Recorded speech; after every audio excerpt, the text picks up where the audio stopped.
Welcome to this complete guide on setting up Git. Whether you are using Windows, macOS, or Linux, this video will walk you through the exact steps to get Git installed and configured on your machine. Let's get started. First, let's briefly understand what we are installing. Git is the world's most popular distributed version control system. It allows you to track changes in your files and coordinate work with other people. Unlike older systems, Git is distributed, meaning every developer has a full copy of the project history right on their computer. Why should you use it? 3 main reasons. First, history. You can save snapshots of your project and undo mistakes anytime. Second, collaboration. It's essential for working on teams without overwriting each other's code. And third, safety. You can experiment in new branches without breaking your main working code. Before we install anything, let's check if you already have it. Open your terminal or command prompt and type git -- version. If you see a version number, you are good to go.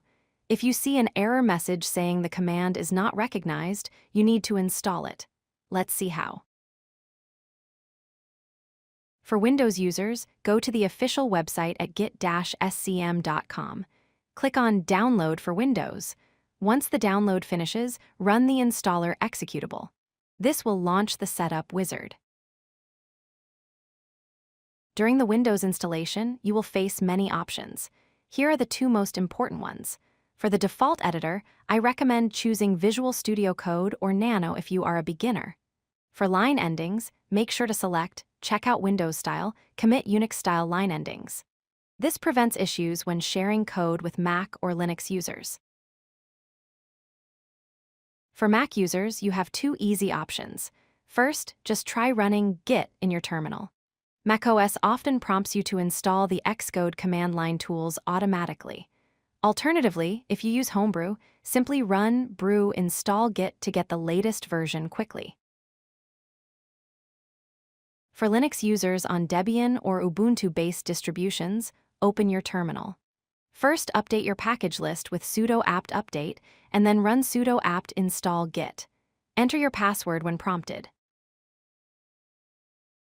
If you are on Fedora, Red Hat, or CentOS, the command is slightly different.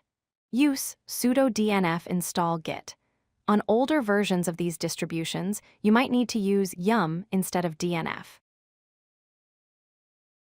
Once installed, you must configure your identity.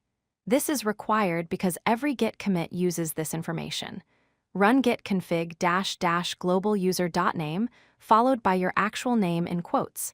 Then do the same for your email address using user.email. These settings are saved globally. Congratulations! You now have Git installed and configured on your operating system. You are ready to start tracking your projects and collaborating with the world. In the next video, we will create your first repository.